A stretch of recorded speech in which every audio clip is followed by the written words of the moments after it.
The asteroid moving through space with weird characteristics and a different trajectory. It's speeding up, it's slowing down. It has a tail in front of it, right? It's weird, like ice is melting.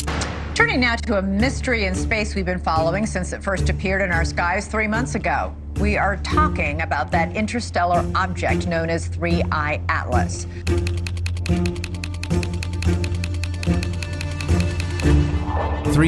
Atlas.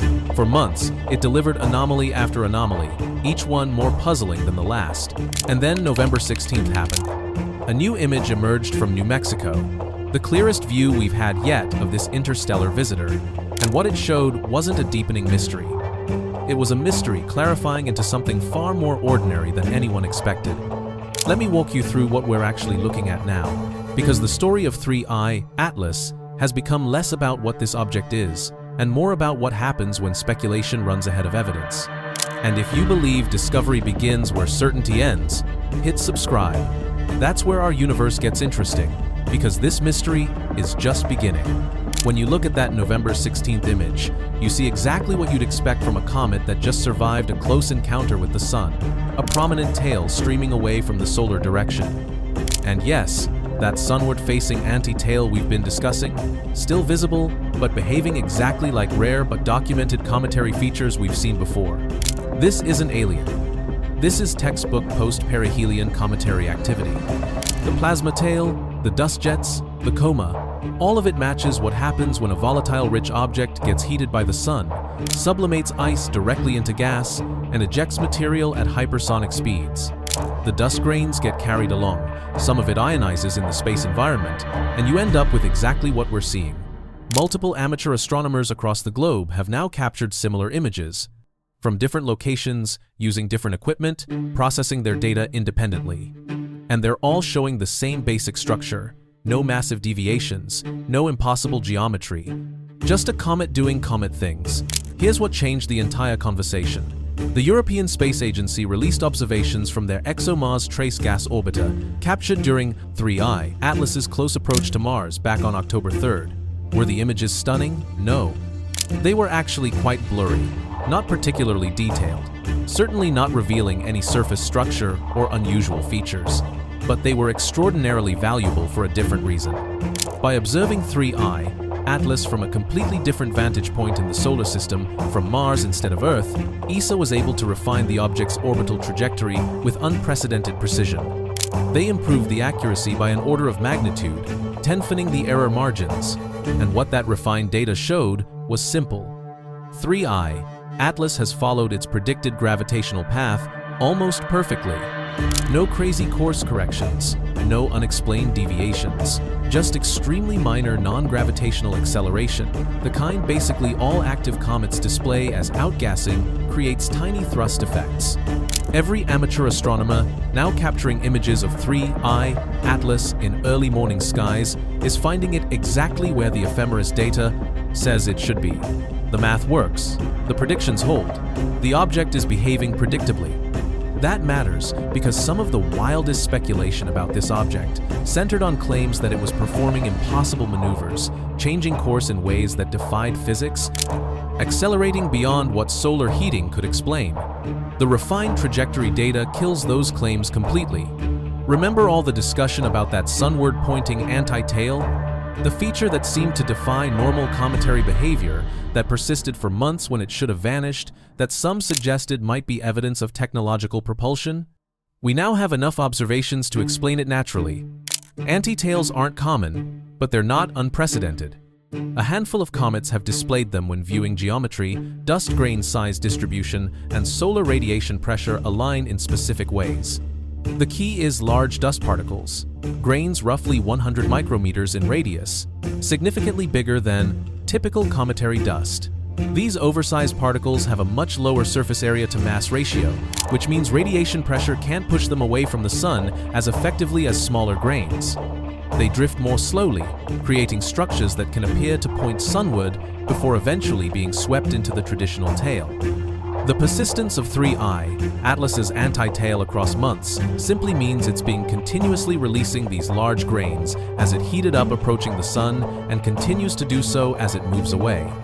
Not impossible, just unusual. And yes, that requires higher mass loss rates than typical comets. But we're watching an interstellar object with exotic composition, formed in conditions completely different from our solar system's comet reservoirs. Higher mass loss, unusual dust production, these aren't violations of physics, they're variations within it. Here's something that needs to be said clearly. Mathematics can be used to explain almost anything if you're willing, to cherry-pick variables and ignore inconvenient data. I've watched as some researchers threw complex equations, lengthy calculations, and technical jargon at audiences to convince them that 3I Atlas was performing maneuvers that required technological control. Back-of-the-napkin calculations presented as definitive proof. Preliminary measurements treated as confirmed facts, but math doesn't equal truth. Math can approximate truth, can model reality with varying degrees of accuracy, but it's only as good as the assumptions and data you feed into it. When the European Space Agency refined 3I, Atlas's trajectory using observations from Mars, those impossible accelerations evaporated. The object wasn't doing anything that required invoking artificial propulsion. It was following a path consistent with natural forces, solar heating, outgassing, radiation pressure, all accounted for within existing models. The lesson here isn't that we shouldn't do calculations, it's that we need to be honest about uncertainty, transparent about assumptions, and willing to update conclusions when better data arrives. Then there's the image problem. And I mean that literally. An amateur astrophotographer captured a legitimate photo of 3I Atlas during a multi-hour observing session. The image was fine, showing the comet as a small, bright object with a faint tail. Standard amateur astronomy work. But then someone took that image and created an artistic rendition, enhanced it dramatically, added detail and structure that wasn't in the original data, transformed it into something that looked less like a comet and more like a structured object with distinct features. That artistic version made the rounds online. It got shared thousands of times. People saw it attached to headlines about 3I Atlas and assumed they were looking at actual telescope data. The original photographer did mention in a 5-hour live stream, buried somewhere in the middle, that one of his followers had created an artistic interpretation. But most people don't watch 5-hour videos. They see the image, read the headline, and move on. The result? Thousands of people now believe 3I Atlas looks completely different than it actually does, that we've captured detailed images showing impossible structure, that the evidence for something extraordinary is stronger than it really is. This isn't malice. It's the predictable outcome of excitement, limited time, and social media dynamics that reward dramatic content over careful accuracy. So what is 3I Atlas? Stripped of hype and speculation, it's an interstellar comet, the third confirmed visitor from beyond our solar system. An object formed in conditions radically different from anything in our local neighborhood, carrying chemical signatures and physical properties that don't match solar system norms. It's unusual, genuinely unusual. The nickel-rich composition, the extremely low water content, the specific orbital characteristics, these are all worth studying, all scientifically valuable, all expanding our understanding of what exists in the galaxy beyond our small corner. But unusual doesn't mean impossible. Different doesn't mean artificial. Rare doesn't require invoking technology. 3I. Atlas is bright right now because it recently passed close to the Sun, receiving roughly 10 to 11 orders of magnitude more energy than it experiences in deep interstellar space. That heating activated volatiles, created the coma and tails we're seeing, turned it from a cold, dark rock into an active, glowing object. As it moves away from the Sun, it will cool. These are high-resolution observations from one of the most powerful imaging systems ever deployed in space, capable of resolving features down to 30 centimeters per pixel on the Martian surface. Those images haven't been released yet, and that delay has generated its own layer of speculation. Why the holdup? What are they seeing that requires extra processing time? Is there something unusual that needs careful analysis before public release? The reality is probably far more mundane. Processing images of a fast-moving target is complex. If those images show something genuinely anomalous, something that doesn't fit natural models, we'll deal with that evidence when it arrives. But speculation about what might be in unreleased data is premature at best. On December 19th, 3I Atlas reaches its closest approach to Earth.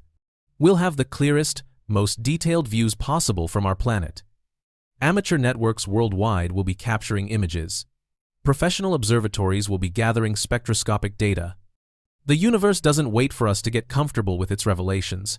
It just keeps moving, indifferent to our expectations, unconcerned with our need for neat conclusions.